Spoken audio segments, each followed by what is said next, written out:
back.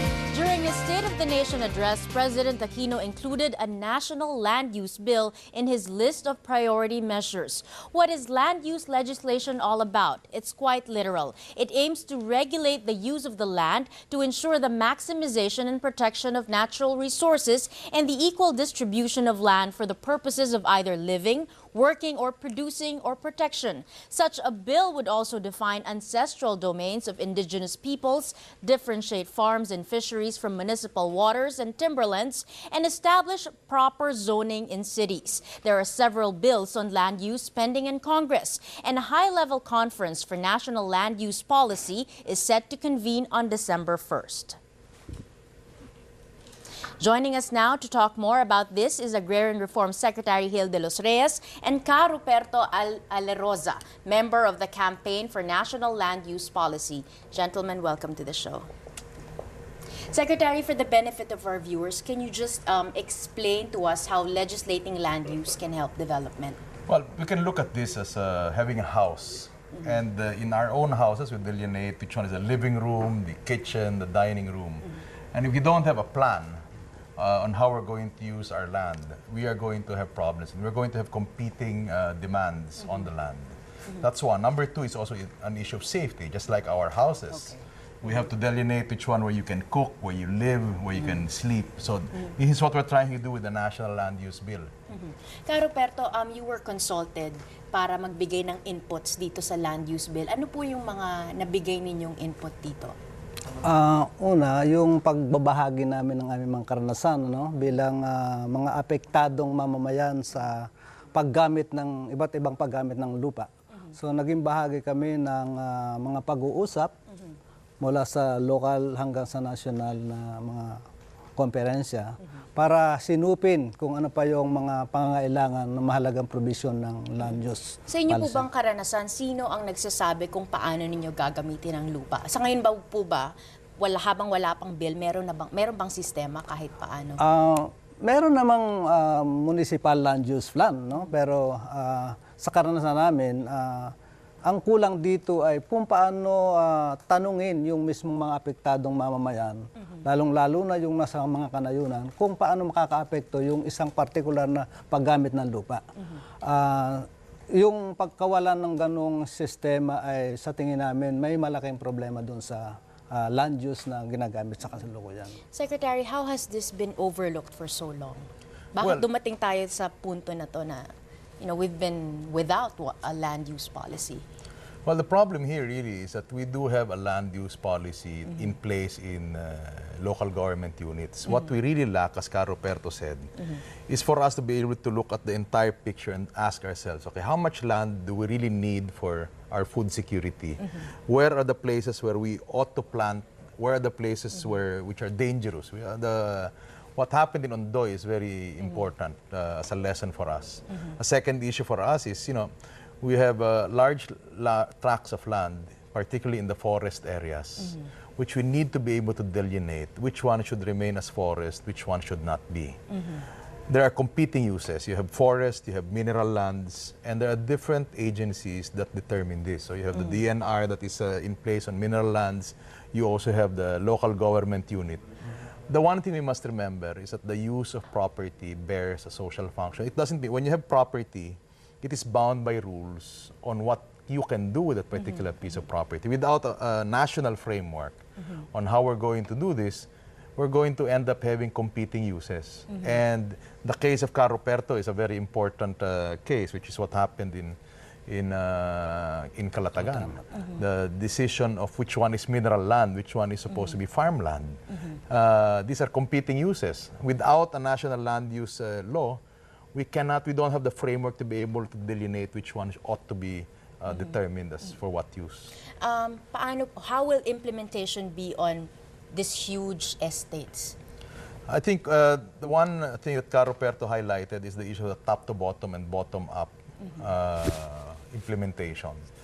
There ought to be massive consultation on the ground with the stakeholders on the ground on the best use for the land, but at the same time, we also ought to have a framework by which we can allocate our land resources.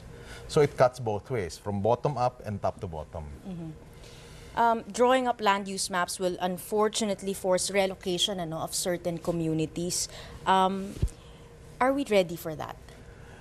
I don't think we're going to have massive relocations of as people would envision. That's why the biggest issue in land use planning is the issue of consultation with the different stakeholders. This is not a case of you happen to be here and then I have to move you. One of the elements in planning is also determining what is already there and trying to make sure that there's an equitable distribution of goals of the land given the national goals. Well, traditional practices like kaingin or slash and burn farming and even squatting in forests and timberlands will also have to be stamped out to make a land use bill work. Can this be done? The primary issue we have with public land is who controls the public land.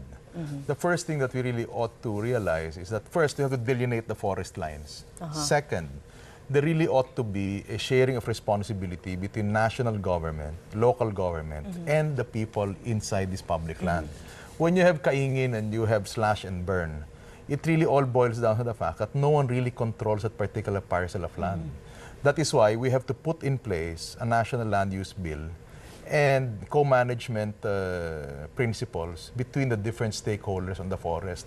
Without a clear delineation, there is no one that controls that particular forest.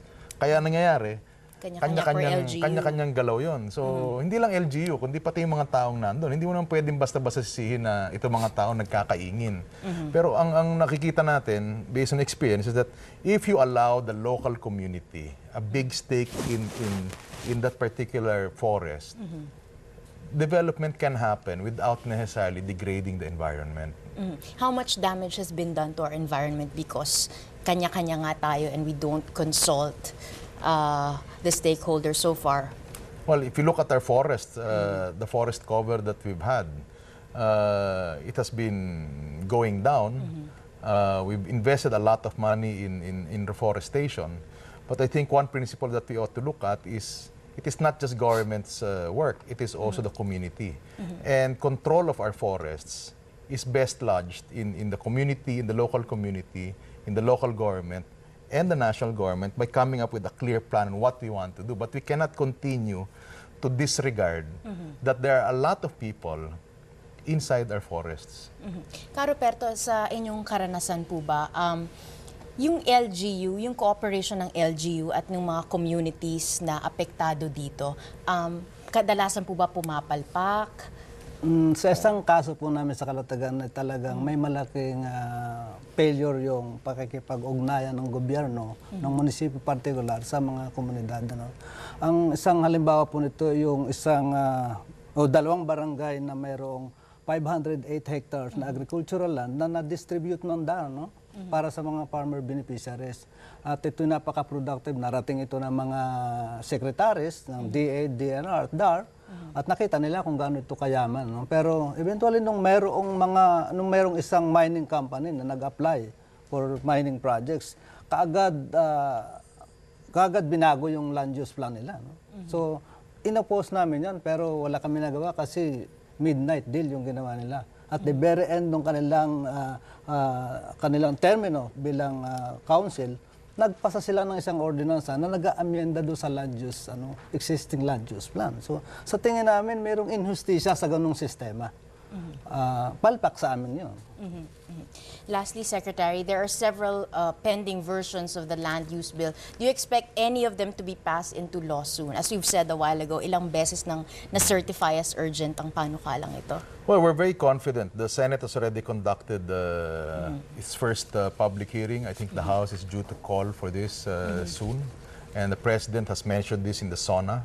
And I think this is something that we really need. The other issue that we must remember is that technology has allowed us, I think at this point, to be able to engage in real honest-to-goodness mapping of our resources. It is now cheaper. I think it can be done, and we're very hopeful that it will pass with this Congress. Okay.